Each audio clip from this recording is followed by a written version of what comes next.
Sokoto State House of Assembly adopts the report on the religious affairs following the oversight functions of the committee.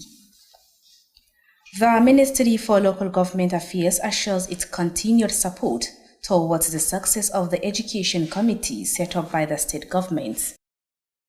Hello everyone, and thank you so much for having you on Alu TV News on this Friday, the 19th of September 2025. It is also the 26th of Rabiul Awal, 1447 after the Hijrah of the Prophet Muhammad, peace and blessing of Allah be upon him. I am Amina Hassan Gumi with the news. You're welcome.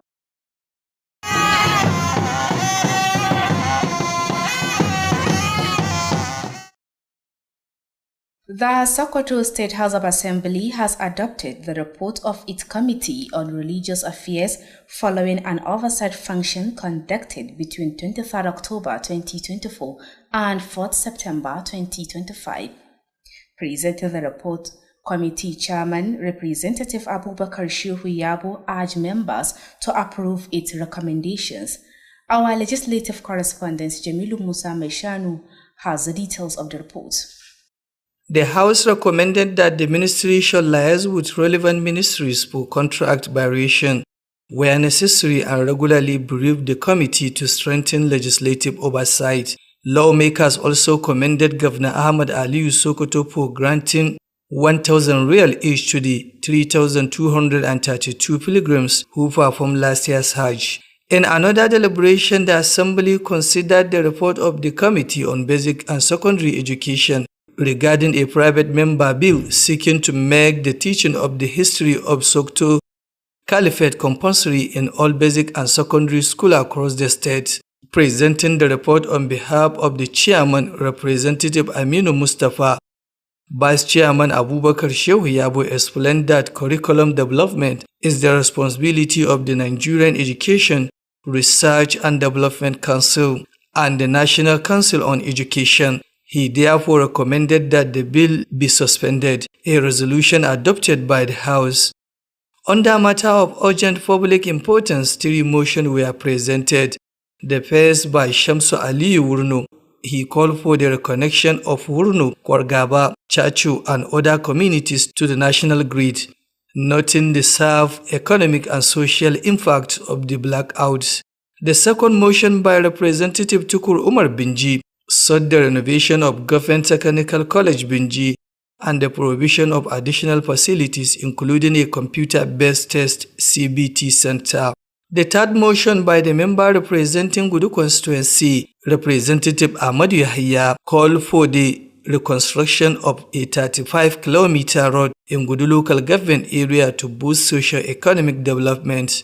After extensive deliberations, the House resolved to call on the state government and relevant agencies to take immediate action on the motions. The sitting was presided over by the Deputy Speaker Honorable Kabiru Ibrahim Kwari, after which Majority Leader Honorable Bello Idris moved for a 3-week recess to mark the end of the third quarter. All motions were unanimously adopted. It is now that the members of the Assembly will go on recess from tomorrow, the 19th of September 2025 until 15th of October, and to resume plenary on 16th of October to enable members in order to visit their various constituencies, listen to their constituents, and bring so many problems that their members, their constituents are involved, so that the Honorable House will make further considerations on those problems. From Sokoto State House of Assembly, I am Jamilu Musa Meshanu reporting for Alu TV News.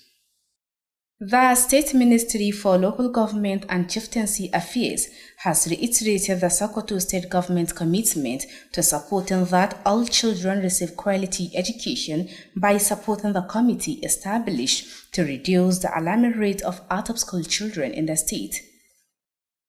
Commissioner Ibrahim Dada Adere made this known during a courtesy visit by the committee dedicated to addressing the issue of out-of-school children in Sokoto State.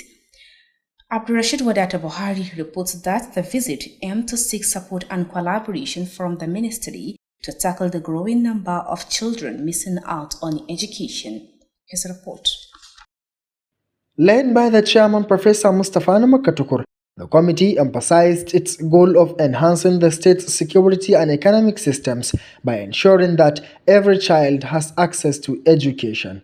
Professor Mustafa Namakatukur stated that the committee's mandate is to reduce the rate of out-of-school children in Sokoto State. He noted that achieving this goal will boost the state's security and economic systems. The chairman therefore solicited the ministry's support by urging it to direct all local government officials to collaborate with the committee, ensuring that all hands are on deck for effective implementation. Sokoto State is one of the 3 states of the Federation that have the largest number of out-of-school children. We have 66.6% of school-age children that are supposed to be in the schools, but they are roaming about in the streets. Responding, the Commissioner for Local Government, Ibrahim Dede Adari, affirmed that the ministry is committed to partnering with every sector, working to uplift the living standard of Sokoto State's citizens. He assured the committee of the ministry's full support and pledged its commitment to ensuring that children across the state receive adequate access to education. And will ensure the sustenance of our government in Allah Yarda. So be of hope to us that we will cooperate with you.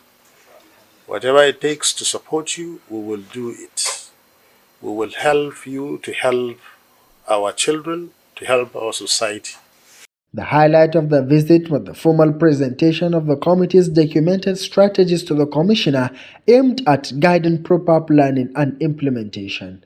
Abdurrashid Wadata Buhari, Alu TV News. The Commissioner Ministry for Basic and Secondary Education, Sokoto State, Professor Ahmed Laden Allah, has approved the immediate suspension of 6 school principals for act of insubordination and unauthorized collection of fees related to the junior secondary school JSS examination results. In a statement signed by Ibrahim Muhammad Iya, the Public Relations Officer of the Ministry of Basic and Secondary Education, said the affected officers are the principal of Nana Girls Secondary School, Sokoto, that of Government Day Secondary School, GDSS Gagi, and the principal of GDSS Mana. Others are the principal of Giginya Memorial College, Sokoto, that of Mana Basic Secondary School, Sokoto, and the principal of GDSSC Lami, suspended specifically for insubordination. In response to these violations, the Commissioner has also approved the establishment of a 5-member investigative committee to thoroughly examine the allegations against the suspended principals. The committee is to be chaired by Professor Mustafa Namakatukur, and its members include the Executive Secretary, Arabic and Islamic Education Board, Director Quality Assurance, Ministry of Basic and Secondary Education, Director Planning Teacher Service Board, TSB, and Director Quality Assurance, Arabic and Islamic Education Board, who will also serve as secretary to the committee. The suspended principals are directed to hand over all administrative responsibilities to their respective vice principals administration with immediate effect. The ministry reiterated its commitment to upholding discipline, transparency, and accountability across all public schools in the state. Alright, don't forget our viewers, you are still watching Alu TV news transmitting from Sokoto, the seat of the Caliphate. You can also watch us through our social media handles at Alu TV on our YouTube channel, while on our Facebook page you can view us on Alu TV News. You can also download our mobile application on the Play Store by searching Alu TV to watch our previous programs or watch us live while the program is running. The news will now continue. Patients and caregivers at General Hospital Bodinga have been asked to stay away from open defecation within the hospital premises, as it could lead to more disease and pollute the environment. The call was made during a visit by the Special Advisor to Governor of Sokoto State on NGOs and Dodo agencies, Abubakar Ahmad Sokoto, to an assessment visit to the activities of some non-governmental organizations initiated at the hospital. Ibrahim Ahmed Aiken Allah reports. On day 2 of the supervision exercise, the Action Against Hunger team took the special advisor Abubakar Ahmed Sokoto and his entourage to the Stabilization Center in Tambuwal for assessment. During the visit, he commended the giant effort of the ACF in renovating the facility with modern equipment, providing a 24/7 power supply and improving hygiene. He also interacted with the parents of malnourished children admitted at the center and inspected the medications and meals provided for both the children and their parents. The team also visited the Dogundaji community, where the special advisor and the director general of the agency held an interactive session with the management of the facility and inspected the health center. Community leaders commended the positive interventions of ACF, describing them as the first of their kind in the area. The chairman of Tambuwal local government area, Bashiru Tambuwal, represented by his vice, appreciated the daily support of ACF to the people of Tambuwal and beyond. In Bodinga local government area, ACF's activities focused more on medical interventions for children, especially malnourished ones, with several other cases treated daily. Speaking shortly after the inspection, the program manager of ACF, Geoffrey Osas, commended the government of Sokoto State for giving them the opportunity to support communities in need. Honestly, it has been a fruitful one, and I'll call it a success, because this will help to boost partnership and coordination between ECF and the government, and I would say it's a huge success, and we hope to do more of this advocacy and visits in the next quarter also. In his remarks, the special advisor appreciated the organization for its humanitarian services to Sokoto State, which he said align with the governor's 9-point SMART agenda. At least we have seen where we have gone and how far we have gone. We went to Tambuwal, you have seen Tambuwal, you have seen what the ACF has done in Tambuwal. At least the renovations they have done, the toilets they have built, the new extension they are planning to do, God willing, in 3 to 4 weeks time. So alhamdulillah, and we have even seen them in Dogondaji, what they have done and what they are up doing again. Ibrahim Ahmed Aikin Allah, Alu TV News. In the sport world, our sport correspondent Ibrahim Wada is on the line with the sport update on UEFA Champions League and more sport news. Ibrahim, on to you. Yunus solda, Sane gitti, Leroy Sane oynadı Yunus'la, Yunus çekti, Yunus gol! Gol, gol, gol, gol! Yunus attık golü! The UEFA Champions League kick-off training league, delivery drama, late goals and standout performances across Europe. At St. James Park, Barcelona stunned Newcastle United 2-1 in a tense battle, while Hurricane struck twice to lead Bayern Munich past Chelsea in a 3-1 win. At Anfield, Liverpool left it late. Van Dijk stoppage time header sealed a dramatic 3-2 victory over Atletico Madrid. Foden. Oh, that's clever. Haaland! Oh, brilliant goal! And it's a 50th goal in the Champions League for Erling Haaland. Erling Haaland made history as Manchester City swept aside Napoli, becoming the fastest player to reach 50 Champions League goals. Frankfurt returned to the competition instead, thrashing Galatasaray 5-1. Looking ahead, match day 2 action. Barcelona face PSG in a heavyweight clash. Chelsea hosts Benfica and Atletico Madrid lock horns with Frankfurt. As the 2025-2026 European top flight campaigns continue to unfold, the biggest football leagues, English Premier League, Spanish La Liga, the Bundesliga and France League 1 are set for a weekend of high-stakes clashes that could reshape early momentum. Liverpool, currently leading the Premier League, is gearing up to host Everton. Arsenal and Manchester City also face off in a derby match with serious title implications. In Spanish La Liga, Barcelona attempt to defend its crown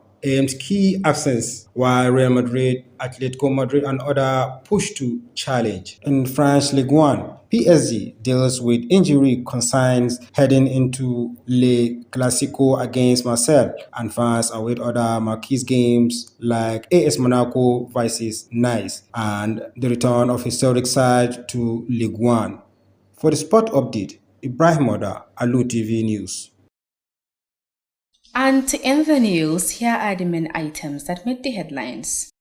We reported to you that the Sokoto State House of Assembly has adopted the report on the religious affairs following the oversight function of the committee. We also brought you that the Ministry for Local Government Affairs has assured its continued support towards the success of the Education Committee set up by the state government. And that has been the news on behalf of the news editor Bashar Abubakar and the production team. I am Amina Hassan Gumisi, stay tuned for the observation coming up shortly. Thanks for watching.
Majalisar Dokokin Jihar Sokoto ta gabatar da rahoton kwamitin ta mai kula da lamuran addini biyu bayan kammala rahoton ziyarce-ziyarcen ayyukan da kwamitin ya gabatar. Ma'aikatar lamuran ƙananan hukumomi ta bayar da tabbacin cigaba da bayar da goyon baya na samun nasarar kwamitin na ilimi wanda gwamnatin jihar Sokoto ta kafa. Masu kallo lale marhaban da kasancewa da ku a labarun na Alu TV, inda yau muke Juma'a 19 ga watan Satumbar 2025 daidai da 26 ga watan Rabiu awal na shekarar musulunci ta 1447 bayan hijirar halitta Annabi Muhammad sallallahu alaihi wasallam daga Makka zuwa Madina. Sunana Aminu Alusin Amanawa.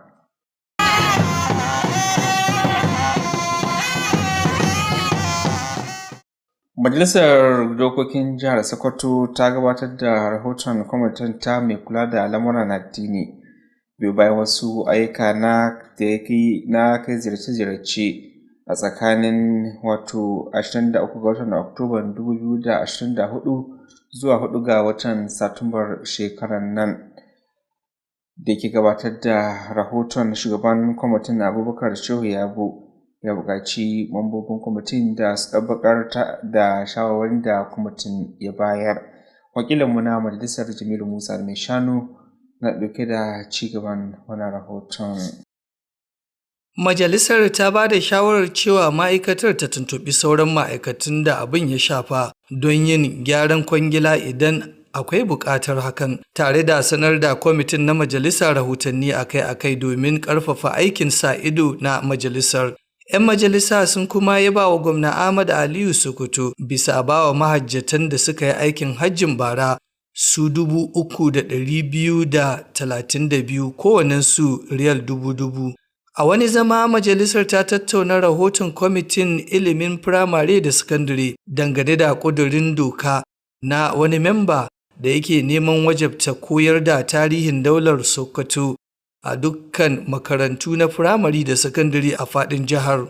Yayin gabatar da rahoton a madadin shugaban kwamitin, mataimakin shugaban Abubakar Shehu Yabo ya bayyana cewa nauyin tsara kundin karatu yana ga Majalisar Bincike da Ci gaban Ilimi ta ƙasa da kuma Majalisar Ilimi ta ƙasa. Saboda haka ya ba da shawarar a dakatar da ƙudurin, lamarin da majalisar ta amince da shi.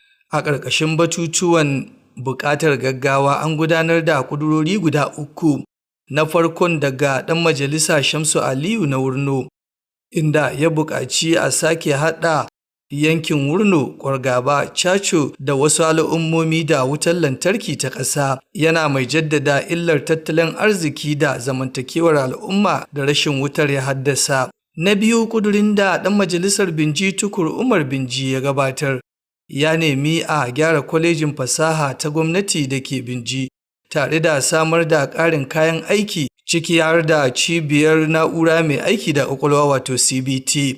Ƙudurin na 3 daga ɗan majalisa mai wakiltar Gudu wato Yahaya Ahmadu ya buƙaci a sake gina hanyar mai tsawon kilomita 35 a ƙaramar hukumar Gudu don inganta ci gaban zamantakewa da tattalin arziki.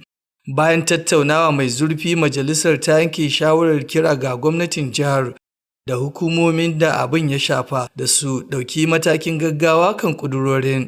Zaman majalisar ya gudana ne a ƙarƙashin jagorancin mataimakin kakakin majalisar Honorable Kabiru Ibrahim Kwari. Daga nan sai shugaban masu rinjaye Honorable Bello Idris ya gabatar da shawarar hutun makonni 3 domin kammala zangon aiki na 3, kuma majalisar ta amince da dukkan ƙudurorin baki ɗaya. Ka gani yanzu dai 'yan majalisa sun ta yi hutunsu na wannan kwata, wanda take za ta ba da dama 'yan majalisa su tafi garuruwansu su yi taro da mutanensu su saurari koke-kokensu su kuma kawo ma majalisa koke-kokensu idan Allah ya nuna mana an dawo hutu 14 ga watan Oktoba na wannan shekara insha Allah.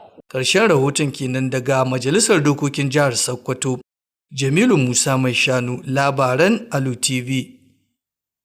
Ma'aikatar kula da lamuran ƙananan hukumomi da cigaban masarautu ta sake nanata ƙudurin gwamnatin jihar Sokoto na cigaba da tallafawa na ganin cewa yara sun samu ingantaccen ilimi ta hanyar goyon bayan kwamitin da aka samar wanda zai yaƙi da matsalar yawan yaran da ba sa zuwa makaranta a jihar nan.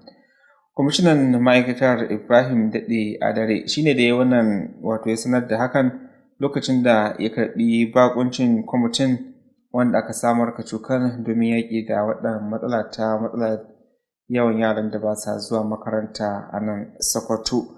Abdulrashid Wadata Buhari ya rawaito mana cewar ziyarar dai na da manufa ne na neman goyon baya da haɗin kan wannan ma'aikatar domin dai ƙoƙarin duk da ake yi na ganin cewa an kawar da ɗimbin yaran da ke ƙararan ba sa zuwa makaranta a Sokoto. Ayarin kwamitin da suke ƙarƙashin jagorancin shugaban kwamitin Farfesa Mustapha na Makka Tukur ya jaddada cewa babban burin wannan kwamiti shine bunƙasa sha'anin tattalin arziki kana da ma sha'anin tsaron jihar Sokoto ta hanyar tabbatar da cewa kowane yaro ya samu ingantaccen ilimi. Farfesa Mustapha na Makka Tukur ya bayyana cewa babban aikin wannan kwamiti kuwa shine mayar da yaran da ba sa zuwa makaranta a jihar Sokoto, inda yake bayyana cewa cimma wannan muradi kuwa zai bunƙasa sha'anin tattalin arziki kana da ma tsaron jihar Sokoto. A don haka shugaban kwamitin ya yi kira ga ma'aikatar ta ƙananan hukumomi da ta yi kira ga duka shugabannin ƙananan hukumomi na ɗaukacin jihar Sokoto da su bayar da haɗin gwiwa da ma taimakawa wannan kwamiti wurin ganin cewa duka matakan da ya dace a ɗauka domin tabbatar da yara sun koma makaranta an aiwatar da su. Da yake nasa jawabi kuwa, kwamishinan ma'aikatar lamuran ƙananan hukumomi Ibrahim Daɗe Adare ya bayyana cewa ma'aikatar tasa a shirye take kowane lokaci domin haɗa kai da duka wani mai ƙoƙarin ganin cewa ya samar da ingantacciyar rayuwa ga al'ummar jihar Sokoto. Kwamishinan ya jaddada cikakkiyar goyon bayan ma'aikatar tasa da ma aiki tuƙuru domin ganin cewa duka yaran jihar Sokoto sun samu ingantaccen ilimi musamman a matakin farko. Daga cikin muhimman ababen da suka faru a wurin wannan ziyara kuwa akwai hannunta babban kundi daga wannan kwamiti zuwa ga kwamishinan wanda zai yi jagora wurin ganin cewa an aiwatar da duka matakan da ya dace a ɗauka domin mayar da yara zuwa makaranta. Abdulrashid Wadata Buhari, labaran Alu TV. To nan kuma kwamishinan ma'aikatar ilimi matakin farko na jihar Sokoto Profesa Ahmad Ladan Ala ya amince da dakatar da wasu shugabannin makarantun na sakandare guda 6 bisa ƙoƙarinsu na yin zagon ƙasa da kuma karɓar kuɗaɗen jarabawa kammala ƙaramar sakandare ba bisa ƙa'ida ba. A wani bayani da kakakin wannan ma'aikatar Ibrahim Muhammad ya fitar, ya bayyana cewa makarantun nan shugabannin da abin ya shafa dai sun haɗa da makarantar shugaban makarantar 'yan mata ta Nanagil da ke nan Sokoto da kuma takwararta ta GDSS Gagi da kuma shugaban makarantar GDSS Mana. Ragowar shugabannin makarantun nan da lamarin ya shafa sun haɗa da shugaban makarantar tunawa da giginya da ke nan Sokoto Giginya Memorial College da na hukumar kula da ilimi matakin farko ta ƙaramar sakandare ta Amana da shugaban makarantar sakandaren Silami, wanda dukkaninsu an dakatar da su ne bisa yin zagon ƙasa ga ƙoƙarin gwamnati. To sai dai biyo bayan wannan dakatarwar, kwamishinan haka ma ya aminta da samar da wani kwamiti mai mutane 5 wanda zai yi aiki na binciko gaskiyar lamarin zarge-zargen da ake yi wa shugabannin makarantun nan da aka dakatar. Kwamitin, wanda ke ƙarƙashin jagorancin Profesa Mustapha na Makka, yana da mambobin da suka haɗa da sakataren zartaswan hukumar kula da harshen Larabci da ilimin addini ta jiha, da daraktan samar da ingancin karatu na ma'aikatar ilimi matakin farko ta jiha, da daraktan tsare-tsare na hukumar kula da malamai ta jiha, da daraktan samar da ingancin karatu na hukumar kula da harshen Larabci ta jiha, wanda zai kasance sakataren wannan kwamitin. Haka ma tuni da bayanin dakatarwar ya umarci dukkanin shugabannin da aka dakatar da cewa su mika ragamar jagorancin makarantun nasu ga dai mataimakinsu masu kula da ɓangaren mulki. Ma'aikatar ta ilimi matakin farko ta jihar Sokoto dai ta fito ƙarara inda ta bayyana cewa za ta yi ƙoƙari na tabbatar da ɗa'a da kuma adalci da gaskiya a dukkanin makarantun nan jihar Sokoto. Masu kallo, kada ku sha'afa, labaran na zuwa muku ne daga gidan talabijin na Alu TV. Muna da yaɗa shirye-shiryenmu ne daga Sokoto, cibiyar daular Usmaniya. Ku bibiye mu shafukanmu na sada zumunta, musamman a YouTube muna Alu TV, sai kuma Facebook inda za ku iya neman mu Alu TV News. Za ma ku iya sauke manhajar mu idan kuka rubuta Alu TV a Play Store domin kallon labaran da suka gabata ko ma waɗanda suke tafiya a kai. An buƙaci majinyata da ma masu kula da majinyatan a babbar asibitin garin Bodinga da cewa su ƙoƙari na kaucewa yin bahaya a bainar jama'a a wannan harabar asibitin, domin kaucewa samuwar ƙarin cututtuka kuma gurɓatar da muhalli. Mai ba gwamnan jihar nan shawara kan ƙungiyoyi masu zaman kansu Abubakar Ahmad Sokoto shi ne da yawan kan lokacin da yake ziyara domin ganewa idonsa yadda ƙungiyoyi masu zaman kansu suka aiwatar da wasu ayyuka a wannan asibitin. Ibrahim Ahmad Aiki Allah na da ƙarshen rahoton. A rana ta biyu ta aikin tantance ayyukan ƙungiyoyin da ba na gwamnati ba, ƙungiyar Action Against Hunger ta nuna wa tawagar mai ba wa gwamnan jihar Sokoto shawara akan ƙungiyoyin da ba na gwamnati ba Abubakar Ahmad Sokoto cibiyar kula da lafiya ta Tambuwal domin duba yadda ayyuka ke gudana a wurin. A lokacin ziyarar ya yaba da gagarumin ƙoƙarin ACF wajen gyara cibiyar tare da sanya kayan aiki na zamani, samar da wutar lantarki a kowane lokaci da kuma inganta tsafta. Haka kuma ya tattauna da iyayen yara masu fama da rashin abinci mai gina jiki da ake kula da su a cibiyar, sannan ya duba magunguna da abinci da ake ba wa yaran da iyayensu. Tawagar ta kuma ziyarci yankin Dogon Daji inda mai ba wa gwamnan jihar Sokoto shawara tare da Darakta General na hukumar suka gudanar da zaman tattaunawa da shugabannin cibiyar tare da duba asibitin. Shugabannin al'umma sun yaba da gagarumin gudunmawar da ACF suke bayarwa, inda suka bayyana ta a matsayin irin ta farko a yankin nasu. Shugaban karamar hukumar Tambuwal, Abba Shehu Tambuwal, wanda mataimakinsa ya wakilta, ya gode wa kungiyar Actions Against Hunger bisa tallafin da suke baiwa jama'ar Tambuwal da ma kewaye baki daya. A karamar hukumar mulki ta Bodinga, ayyukan ACF sun fi karkata ne kan kula da yara, musamman masu fama da rashin abinci mai gina jiki, tare da kula da sauran marasa lafiya daban-daban a kullum. Da yake jawabi bayan kammala zagayen, mai kula da ayyukan kungiyar ta ACF Geoffrey Osas ya yaba gwamnatin jihar Sokoto bisa ba su damar gudanar da ayyukansu a cikin jihar. Gaskiya gwamnati suna kokari, kuma ACF suna kokari, kuma aiki da muna yi tare gaskiya akwai ci gaba. kuma muna jin daɗi aiki da gwamnati suna ba mu support.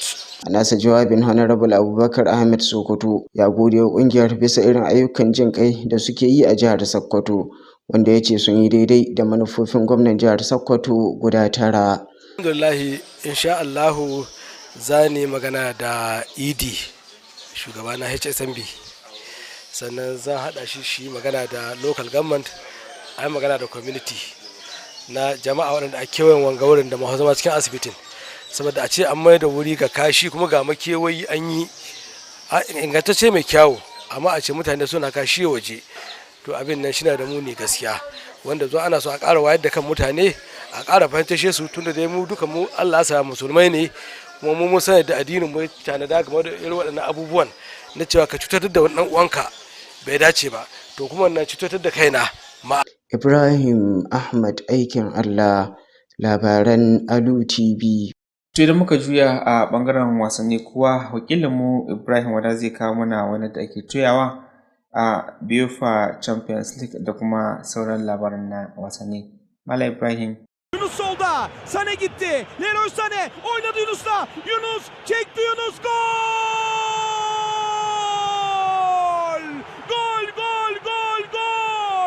Yunus attık golü! Gasar zakarin Turai wato UEFA Champions League ta dawo cikin zafi da manyan wasa masu ayatarwa a faɗin Turai. A filin St. James Park, ƙungiyar ƙwallon ƙafa ta Barcelona ta ba da mamaki inda ta doke ƙungiyar ƙwallon ƙafa ta Newcastle da ci 2-1. A ɓangaren Jamus kuwa, Harry Kane ya saka ƙwallaye 2 a raga yayin da suka taimaka wa ƙungiyarsa Bayern Munich ta lallasa wa ƙungiyar ƙwallon ƙafa ta Chelsea da ci 3-1. A filin wasa na Anfield, ƙungiyar ƙwallon ƙafa ta Liverpool ta yi nasara a mintuna na ƙarshe. Van Dijk ya ci ƙwallo da kai a ƙarin lokaci don tabbatar da nasara mai ban mamaki da ci 3-2 a kan ƙungiyar ƙwallon ƙafa ta Atletico Madrid.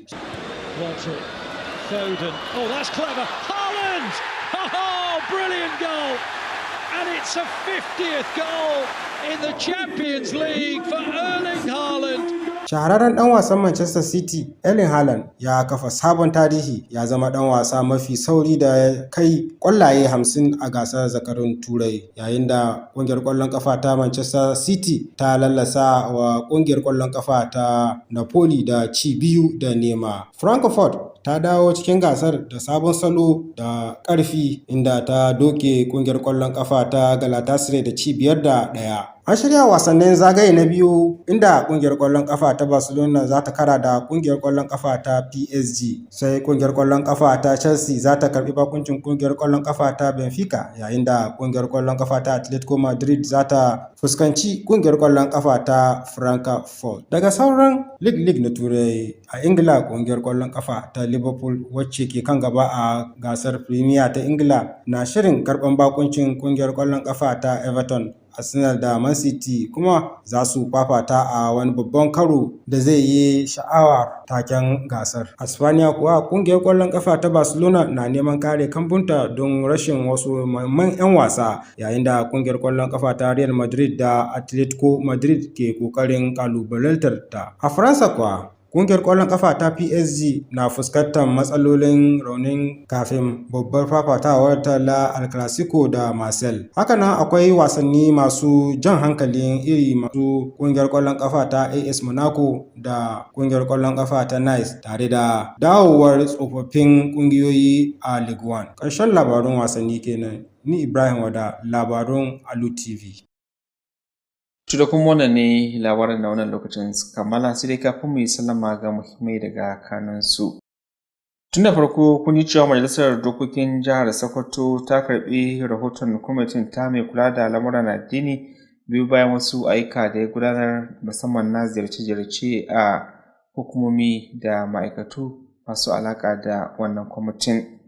Haka ma kun ji cewa ma'aikatar kula da lamuran ƙananan hukumomi ta bayar da tabbacin bayar da goyon baya ga kwamitin da aka samar, wanda gwamnatin jiha ta samar na ɓangaren ilimi. To madadin editan labaran da ma dukkanin waɗanda suka taimaka wajen samun nasarar su, sunana Aminu Alusin, amana ke muku fata alheri. Assalamu alaikum.